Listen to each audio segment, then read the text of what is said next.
अस्सलाम वालेकुम नाज़रीन, कैचअप क्रिकेट के साथ तौसीफ, मेरे साथ डॉक्टर साहब हैं और मंशा भाई।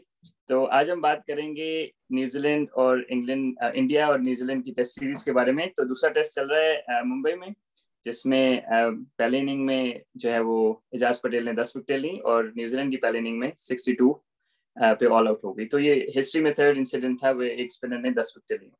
अच्छा, अब जो 10 में से 3 जो विकेट थी वो लेग बिफोर विकेट थे और 3 में से 2 ने रिव्यू किया। तो जो 2 रिव्यूज हुए, एक तो अक्षर पटेल थे और दूसरे थे विराट कोहली। अब विराट कोहली ऑब्वियसली उन्होंने रिव्यू किया और वो फिर अंपायर से भी कुछ डिस्कशन करते रहे बाद में भी और काफी देर खड़े रहे। तो as a captain obviously he was surprise कि यार वो समझ रहे थे कि शायद उनका बैट पहले लगा है। तो हमारे साथ डॉक्टर साहब, डॉक्टर हफीज भाई जो हैं वो इंटरनेशनल अंपायर भी हैं और लॉस को, क्रिकेट के लॉस को बहुत बेहतर जानते हैं। तो डॉक्टर साहब, आप इस इंसिडेंस को किस तरह देखते हैं? जी, thank you very much Tauseef भाई। बेसिकली ये एक स्पिरिट ऑफ क्रिकेट की बात है। आउट होना ना होना ये एक सेपरेट इशू है कि जब आउट दे दिया गया तो इसका मतलब है वो आउट है। वो कहाँ लगा बॉल, कहाँ नहीं लगा, ये एक बिल्कुल डिफरेंट चीज़ है। तो द मोस्ट इंपॉर्टेंट चीज़ है इसमें स्पिरिट ऑफ क्रिकेट में, आपको बल्कि वो लाइन पढ़ के सुना देता हूँ एग्जैक्टली कि स्पिरिट ऑफ क्रिकेट कहती क्या है इसमें। तो जो प्रियम्बल है क्रिकेट लॉज का, उसमें कहती कि फोर्थ पॉइंट है इसका, the spirit of the game involves respect for, किस किस की रिस्पेक्ट इसमें शामिल है? Your opponent, your own captain and team, the role of the umpires, the game's traditional value. और आगे चल के इसी बात को यूं कह लेते हैं कि it is against the spirit of the game. ये पांचवा पॉइंट है। It is against the spirit of the game to dispute an umpire's decision by word, action or gesture।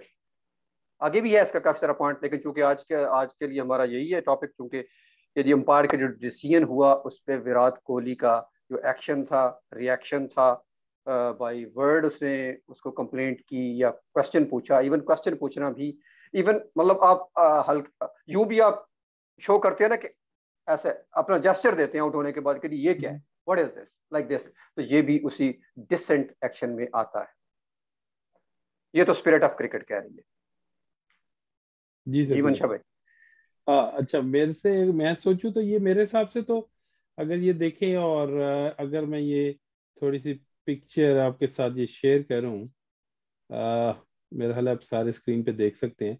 तो आप इसमें दोनों में देख सकते हैं कि बैट एंड पैड के साथ लगता है कि इकट्ठी बॉल लगी, दोनों तरफ से यूं लग रहा है। लेकिन जब वो स्निकोमीटर पे देखा तो वो लग रहा है कि जैसे शायद बैट और इसकी, और अगर दोनों जो बैट पे बॉल लगती है तो उसके अंदर वो कैसा स्निको देता है और जब पैड पे लगती है कैसा लगता है। तो ये थर्ड अंपायर के लिए भी थोड़ा मुश्किल था। लेकिन अगर आप देखें तो मेरे हिसाब से क्योंकि वो पहला बॉल खेल रहा था और वो टर्न खेलने जा रहा था और उसका बल्ला आप देखें तो वो टर्न को खेल रहा था, जिसकी वजह से, और वो सीधा बॉल था, आर्म बॉल था एजाज पटेल का, जिसकी वजह से वो उसके पैड पे भी लगा। तो जहां तक डॉक्टर साहब आप ये बताएं कि मैं ये समझता हूं कि जब एक दफा अंपायर ने आउट दे दिया, बेशक वो बड़ी स्क्रीन पे नजर आ रहा है और सब कुछ, तो क्या आपके ख्याल में इस टाइम जेस्चर उसका सही था? ये जब मैं अभी स्पिरिट ऑफ क्रिकेट की बात कर रहा था ना, बेसिकली इसको लॉ भी सपोर्ट करता है। क्योंकि मुझे याद है कि लास्ट टाइम भी हम एक बात कर रहे थे महमूदुल्लाह और मोहम्मद नवाज की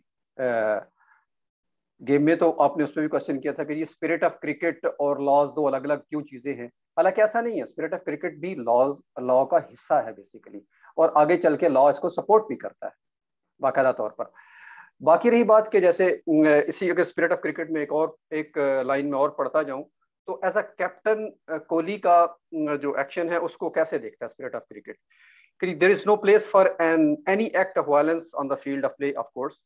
उसके बाद है कि players, captain and umpires together set the tone for the conduct of a cricket match. Every player is expected to make an important contribution to this. So basically ये वो वाहिद गेम है मेरा ख्याल है दुनिया की जिसमें कैप्टन का इतना अहम रोल है। कैप्टन अपनी टीम को, अपोनेंट को, अंपायर्स को, पूरी जो गेम की टोन है उसको सेट करता है। और आप अगर आप देखें भी तो अगर कोई कंट्रोवर्सी होती भी है, कोई प्रॉब्लम होता भी है, तो अंपायर हमेशा कैप्टन को एड्रेस करता है, वो प्लेयर्स को बुला कर एड्रेस कभी भी नहीं करता, क्योंकि वो समझता भी है और लॉ भी यही कहता है कि उसका काम है, कैप्टन का काम है कि वो अपनी टीम को डिसिप्लिन में रखे प्रॉपर तौर पे। और जो मैं बात कर रहा हूँ लॉ की, ये तो मैंने स्पिरिट ऑफ लॉ को, स्पिरिट ऑफ क्रिकेट को पढ़ा आपके सामने। इसी चीज को जब हम लॉ में लेके जाते हैं, अगले पॉइंट पे लेके जाते हैं, तो फेयर एंड अनफेयर प्ले की बात आ जाती है।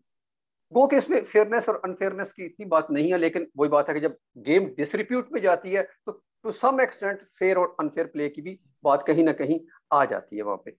इसमें कहते हैं कि both umpires are the sole जज of fair and unfair play. तो सब जब अंपायर ने दे दिया डिसीजन, तो वो जब सोल जज है तो फिर ऑफ कोर्स उसके पास कोई ऑप्शन नहीं बचती कि वो डिसेंटली बाहर चला जाए और अपने एक्शन से, वर्ड से, जेस्चर से ये मत शो करे कि उसको ये डिसीजन पसंद नहीं आया, क्योंकि ये गेम को डिसरिप्यूट करने वाली बात है। ये मैं पढ़ रहा हूँ लॉ 3.7, ठीक है जी। और हाँ जी डॉक्टर साहब, मैं आपकी बात, ये मैं इसीलिए मेरा ख्याल है अभी जो डीमेरिट पॉइंट भी रखे हैं सदी भाई, वो कैप्टन के ज्यादा है। बिल्कुल अगर स्लो ओवर रेट भी है तो कैप्टन, और मतलब काफी बिल्कुल चीजें उन्होंने कैप्टन पे, जैसे डॉक्टर साहब ने कहा कि वो और अंपायर, तो कैप्टन ने शो करना है। और ये कैप्टन क्रिकेट में वाहिद है जो ऑन द फील्ड जिसको डिसीजन लेना पड़ता है। वो सॉकर का कोच भी बाहर बैठा है, हर कोच बाहर बैठा है, और वो कैप्टन की एक वो पट्टी बांध देते हैं कि ये कैप्टन है, और खिला कोच रहा होता है। लेकिन जहाँ क्रिकेट में कैप्टन ऑन द फील्ड, अगर उसने बॉलिंग चेंज किया, कुछ किया, तो वो कैप्टन के ऊपर जाता है। जी सती भाई। अब बस ये होता है कि कैप्टन हो गए आपके, तो कैप्टन आपका एक तरह से कह सकते हैं कि बाहर जो देख रहे हैं उनके लिए रोल मॉडल है, जो टीम है उसके आप एक तरह से ना लीडर है ना। तो होता ये कि जिस तरह इसमें कहा कि लीडर मतलब कैप्टन सेट्स द टोन, तो अगर कोहली को लोग करता हुआ देखेंगे, तो जिस तरह शकीबुल हसन के थोड़े इश्यूज हुए ना अभी पीछे बांग्लादेश की डोमेस्टिक क्रिकेट में, तो वो फिर जो एज अ रोल मॉडल जो है ना, वो I mean he is been a very good role model overall. Kohli के कोई इतने ज्यादा इश्यूज नहीं हुए, लेकिन आई गेस कि मैच रेफरी मेरे ख्याल है मैच के बाद शायद इसके ऊपर कमेंट करे ना। I am sure he would have already had a meeting with Kohli which is the standard process, लेकिन अंपायर्स और कोहली के साथ मीटिंग हुई होगी और फिर मैच रेफरी के डिस्क्रिप्शन पे है। और जनरली ये होता है कि वो अगर नॉर्मल बंदे को थोड़ी पनिशमेंट देते हैं तो कप्तान को थोड़ी ज्यादा देते हैं। तो वो भी इंटरेस्टिंग कि what comes out of this ना जी। और इसमें जो लॉ 42 है ना सती भाई, वो है लॉ 42.18 प्लेयर्स कॉन्डक्ट। तो वो जो स्पिरिट की हम बात कर रहे थे, उसको लॉ कहाँ कहाँ सपोर्ट कर रहा है। लॉ 3 में भी उसने सपोर्ट किया, फिर लॉ 42 में दोबारा आता है कि प्लेयर्स कंडक्ट का कौन जिम्मेदार है। If there is any breach of the spirit of the game by a player failing to comply with the instructions of an umpire or criticizing his decision by word or action or showing dissent or generally behaving in a manner which might bring the game into disrepute, the umpire considered shall immediately take the action, whatever the action। ये आगे उसकी detail है बहुत सारी कि वो यहाँ चूंकि हम बुक से पढ़ रहे हैं, अदरवाइज वहाँ मैच रेफरी बैठा होता है तो वो देख रहा होगा, यकीनन वो अपने तौर पे एक्शन भी लेगा जो भी होगा। बहरहाल ये लॉ इसको कहाँ कहाँ सपोर्ट कर रहा है, ये मैंने आपको क्लियरली बता दिया सारा। जी सती भाई, जरा ये बताएंगे ये जो आउट हो रहे हैं वहां पे, ये क्यों इतने एलबी हो रहे हैं, और क्या कोई है इसके पीछे हिस्ट्री भी कि वहां पे ज्यादा लोग आउट होते हैं? अच्छा, एक तो वहाँ पे बॉल यूज हो रहा है एसजी का ना, तो SG is hand stitched ball, ठीक है, तो उसकी सीम थोड़ी सी रेस्ड होती है। उसमें जो लास्ट ईयर भी मैं कुछ पहले बात कर रहा था इंग्लैंड, और मैं कवर कर रहा था सीरीज इंग्लैंड और इंडिया की ना, तो उसमें एक मैच में 30-31 आउट हुए, जिनमें से 22 जो थे ना स्पिनर्स ने ऐसे आउट किए जो गेंद टर्न ही नहीं हुआ लेकिन आउट हो गए। तो इसमें जो है वो, अब अगर जो पीछे आपके इमेज भी लगा हुआ तो आप देख सकते हैं कि गेंद काफी हाई लगा। हाई मीन्स कि it would have landed at least 2 to 3 feet or maybe 2 feet ahead of Kohli ना। तो अब होता ये कि नॉर्मली अगर हम नॉर्मल सर्कमस्टांसेस पे पाकिस्तान में भी देख लें, ज़्यादातर ऑल अराउंड द वर्ल्ड, जब आप जो है वो एक तो अंडर कट होता है ना कि गेंद पेट लग गया, गेंद का तो स्किड कर गया, और एक सीम होता है ना। तो जब लोग अंडर कट कर रहे होते हैं ना, तो ट्रेजेक्टरी थोड़ी सी नीचे होती है ना, तो एज अ बैट्समैन आपको पता लग जाता है कि यार ये गेंद पड़ के स्किड कर सकता है या नीचे आ सकता है या मतलब अंदर आ सकता है ना। तो इंडिया में जो है वो थोड़ा सा डिफरेंट है। इंडिया में जो है वो अगर आप सीम को बिल्कुल थोड़ा सा मिस करें ना, बिल्कुल थोड़ा सा मिस करें, रेवोल्यूशंस उतने ही दें, तो होता ये है कि आप फ्लैट ट्रेजेक्टरी के साथ इंडिया में टर्न कर सकते हैं। ठीक है, तो बैट्समैनों के लिए सबसे ये होता है कि फ्लैट ट्रेजेक्टरी का मतलब है गेंद की टप्पे पे जाना जरा मुश्किल है ना, क्योंकि फ्लैट ट्रेजेक्टरी। तो आपने थोड़ा सा दूर से खेलना है, तो उसमें होता है कि जो गेंद सीम को मिस कर जाता है ना वो निकल जाता है सीधा, और जो गेंद सीम को लग जाता है वो ब्रेक हो जाता है। और फ्लैग ट्रेजेक्ट्री में इंडिया में जो है ना वो आप देखेंगे कि 95 किलोमीटर पर आवर पे भी गेंद ब्रेक हो रहा है, सही है। नॉर्मली हर जगह इस स्पीड पे बॉल ब्रेक नहीं होता। नॉर्मली 85 to 90 में, 85 is optimum pace on normal tracks ना, तो इंडिया में 95 पे भी ब्रेक हो रहा है। और अगर वो 95 वाला ब्रेक होते होते एक ब्रेक ना हो तो गेंद निकल गया। तो नॉट जस्ट एलबी, बोल्ट का भी बहुत चांसेस होता है। पिछला जो टेस्ट मैच था उसमें स्पिनर्स ने 20 आउट किए, 20 में से 18 बोल्ट और एलबी थे, सही है। तो which gives you an idea कि यार इंडिया में जो है वो आप बॉल की बिल्कुल, केविन पीटरसन ने टेक्निक ये कर ली थी कि बैट इकट्ठा ही नहीं रखता था, वो बैट को बहुत आगे ले जाता था पैर से ना, कि गेंद के टप्पे पे। यूनुस खान वो सक्सेसफुल देयर सेम वे कि वो बैट एंड पैड टुगेदर। अब बैट एंड पैड टुगेदर रखेंगे ना, तो अगर आप थोड़ा सा भी लेंथ है, अगर 2 फुट का भी फासला है ना, तो जो गेंद अंदर आ गया तो आप तो फंस गए, लाइक इन दिस केस ना। तो आई गेस कि वो थोड़ा सा इंडियन जो एक तो बॉल है डिफरेंट, सेकेंडली ये कि जो ट्रैक्स है ना वो हायर स्पीड पे टर्न होते हैं, विच मेक्स इट, और लो ट्रेजेक्ट्री पे भी आप हायर स्पीड पे आप टर्न कर सकते हैं, which makes it difficult, the balls that don't turn are even harder to play.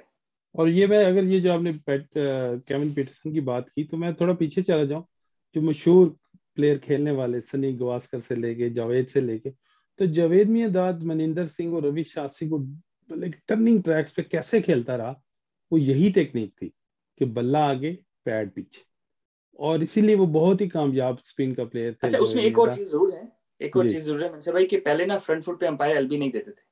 जी और जिस तरह इमरान खान है ना, इमरान खान कहते हैं कि अब्दुल कादिर को अगर आज के अंपायर होते हैं ना, तो अब्दुल कादिर की 100-200 विकेट आराम से ज्यादा होते, क्योंकि जब वो फ्लिपर करता था ना, हाँ लोग फ्रंट फुट पे आ जाते थे, ठीक है, तो वो नीचे भी लगे ना तो अंपायर आउट नहीं देते थे। तो आई बिल्कुल थिंक सही, that problem is a difference as well. बिल्कुल सही कह रहे हैं, क्योंकि मैं कह रहा हूँ कि अभी ये होते हुए लोग फ्रंट पे ला रहे हैं बल्ला, और जावेद जब कुछ भी नहीं था तो बिल्कुल उस टाइम भी जावेद फ्रंट पे खेलते थे, क्योंकि एक दफा जिमी एडम्स आए वेस्ट इंडीज वाले, उन्होंने बहुत स्कोर किया इंडिया, तो उनका नाम जिमी पैडम्स पड़ गया, और वो क्राउड में भी लोगों ने लिखा हुआ था जिमी पैडम्स, क्या कि वो हर गेम को पैड कर देते थे, और अंपायर के पास भी यही इंस्ट्रक्शन थी कि गेंद ब्रेक हो रहा है, आपको पता नहीं है विकेट पे लगेगा नहीं लगेगा, बल्ला पीछे छुपा के फॉरवर्ड जाके, और जिमी पैडल्स बन के वहां जाके बहुत पॉपुलर और हुए, उन्होंने बहुत स्कोर इंडिया में किया। ना जिन लोगों ने स्पिनर्स के खिलाफ रन किए ना, मेरे सामने दो दो जो बैट्समैन मुझे याद है अच्छे ना, एक एंडी फ्लावर था और मैथ्यू हेडन, और दोनों स्वीप बहुत अच्छा खेलते थे। तो जब आप स्वीप खेल रहे होते हैं ना, छोटा स्वीप मतलब बड़ा जोर से नहीं, छोटा स्वीप, पैडल स्वीप या वो, तो फिर जो है ना वो आप बॉल की पिच तक पहुंच सकते हैं ना। तो वो दोनों बहुत सक्सेसफुल रहे इंडिया में, मैथ्यू हेडन, और वो आई थिंक की जो हम बात कर रहे हैं कि वो गेंद का जो है ना वो गैप नहीं आने देते थे बॉल के, जहाँ टप्पा पड़ता है और जहाँ खेलते हैं ना। तो बिल्कुल जस्ट अ फ्यू हाँ, टेक्निकल थिंग्स। उस टूर में गिलक्रिस्ट ने भी बहुत स्वीप खेला, और हेडन की लंबी रीच थी और बॉल को आगे से लेना, और उसके बिल्कुल अंदर फिर अगर आप नॉट श्योर होंगे बॉल किस तरफ जा रहा है, तो भी एक स्वीप बड़ी अच्छी चीज है। तो ये जो आपने आर्म बॉल की बात की, तो वो लेफ्टी का जो एक लेफ्ट आर्म स्पिनर है उसकी बात कर रहे हैं। जी। अब एक जो लेग ब्रेकर है उसके पास एक फ्लिपर है, और डिफरेंट उसके पास चीजें हैं।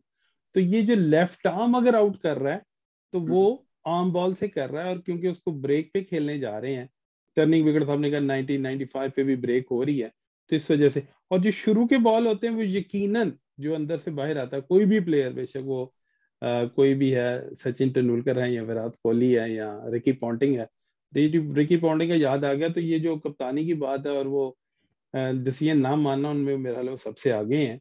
कोई 10-15 तो आप यूट्यूब पे भी उनके देख सकते हैं कि वो किसी डिसीजन को मानते ही नहीं और अंपायर से लड़ पड़ते हैं। और फिर सचिन मेरा फेवरेट है, इसकी ये वजह नहीं, लेकिन सचिन के खिलाफ बहुत बड़े ना गलत आउट हुए, स्टीव बकनर ने दिया, मतलब मशहूर अंपायर, थर्ड अंपायर, मतलब ये नहीं कि न्यूट्रल अंपायर ने दिया, चले ऑस्ट्रेलिया में तो उसके खिलाफ दिए, लेकिन कोई उसने डिसेंट नहीं शो की, और ये शायद उसके बड़ेपन को शो करता है। स्टिल आई स्टिल बिलीव कि कोहली बहुत अच्छा और बहुत बड़ा प्लेयर है, और बहुत अच्छा उसका कंडक्ट है ग्राउंड के ऊपर। यकीनन कभी कभी जब आपको ये थर्ड बार जितनी टेक्नोलॉजी आएगी आप उतना ही और उसमें जाते जाएंगे, आउट था नहीं था, आउट था नहीं था। मेरे ख्याल में शायद उसका बैट पहले लगा, लेकिन जो भी डिसीजन आया वो एज अ कैप्टन उसको शायद थोड़ा सा मान के चले जाना चाहिए था, बाद में बेशक बात होती हाँ, बस यही मंशा भाई जो आप बात कर रहे हैं ना, बेसिकली ये एक रोल मॉडल की बात हम इसलिए कर रहे हैं कि जो आने वाली जनरेशन है जो आपके साथ खेल रहे हैं, वो वहीं से एक एग्जांपल पिक करते हैं। प्रेसिडेंस उनके जी। पास आ गई कि जी कैप्टन यूं कर रहा है तो फिर हम भी यूं कर सकते हैं। या अगर आप मैच को लेके चलते हैं कि जी चूंकि मैच नहीं हारना मैंने, तो जी आप मुझे जुर्माने, ज्यादा से ज्यादा जुर्माना ही हो जाएगा ना, तो चले आई कोई थिंक बात नहीं, मेरे पास बहुत आई पैसे हैं, थिंक थोड़े से बिल्कुल उसमें पे डॉक्टर कर साहब सही लेंगे कह रहे उसमें भी। हैं। अगर इसी को आप देखें ना, तो अगर 2019 वर्ल्ड कप फाइनल देखें, ठीक है, तो वो न्यूजीलैंड के साथ hardest of the hard luck ना, समझ रहे हैं, यानी कि वो, जी जी। लेकिन आप केन विलियमसन को देख लें तो he was just, he didn't create a fuss out of it because it was an umpire's error, लेकिन they accepted it because umpires are human and they can make mistakes, right? तो I think कि वो sportsman spirit की जो बात की, तो I mean Kane Williamson शायद दुनिया में इसीलिए बहुत ज्यादा पसंद किए जाते हैं कि मतलब आई गेस कि उन्होंने, मैंने कोई इस तरह का इशू उनका कभी देखा नहीं है। जी, मैं आखिरी बात इस पे करता चलूं कि होता यूं है कि आजकल टेक्नोलॉजी बहुत है और लोगों के पास हर एक के पास अपना चैनल है, तो यूं भी है कि लोग देख देख के थर्ड अंपायर जैसे देख रहा होता है तो लोग साथ साथ देख रहे होते हैं, बाद में भी देख रहे होते हैं, तो वो उसमें प्रॉब्लम ये होता है कि लोग समझते ये हैं कि जी तीसरी बार देखा, चौथी बार देखा, पांचवी बार देखा, ओ जी ये तो बड़ा क्लियर कट आउट था। भाई आप स्लो मोशन में, अल्ट्रा सही मोशन, बात। स्लो मोशन में देख रहे हैं उसको, अंपायर के पास एक सेकंड का भी कुछ पार्ट होता है जिसमें उसे डिसीजन करना है कि बॉल पिच कहाँ पे हुआ, इम्पैक्ट कहाँ पे हुआ, either is hitting the stumps or not. तो ये एक बहुत मुश्किल डिसीजन होता है और कोई भी अंपायर अपनी रिप्यूट को दाव पे नहीं लगाता, वो अपनी तरफ से बेस्ट ही कर रहा होता है। तो वो ये जो मेरा ख्याल अनिल चौधरी ने बिल्कुल ठीक डिसीजन दिया अपनी समझ के मुताबिक, और थर्ड अंपायर ने भी इसको इसीलिए सपोर्ट किया कि ये कंक्लूसिव एविडेंस नहीं है। जिस तरह एलबीडब्ल्यू जब दिया जाता है तो बाद में लगता है कि वो जरा सा बॉल जी वो लेग स्टंप पे कर रहा था, उसको जो लाइन लगाई जाती है उसको, तो अंपायर्स कॉल आ जाती है। तो ये this is the same thing, ये भी अंपायर्स कॉल थी और वो चूंकि अंपायर ने आउट दिया हुआ था तो आई डोंट थिंक सो, अगर सेम वे अगर आउट ना दिया हुआ होता तो फिर वो नॉट आउट हो जाता। तो umpires call he by any ways रहनी थी मेरे ख्याल में। अगर यहाँ पे कोहली अगर यूं कर जाता ना तो ज्यादा उसका नाम बड़ा सुनहरी हरूफ में लिखा जाता कि जख्म कितने तेरी चाहत से मिले हैं मुझको। अंपायर वाह को कह जाता या बाद में कह देता कि जख्म कितने तेरी चाहत से मिले हैं मुझको, सोचता हूं कि कहूं तुझसे मगर जाने दे। वाह वाह। जबरदस्त मेरा जबरदस्त। ऐसे ही खूबसूरत शेर के साथ सती भाई आज के एपिसोड को खत्म करते हैं, और इंशाल्लाह नए एपिसोड के साथ दोबारा आएंगे। मेरी तरफ से अल्लाह हाफिज। अल्लाह हाफिज। हाफिज अल्लाह जी, हाफिज। हाफिज।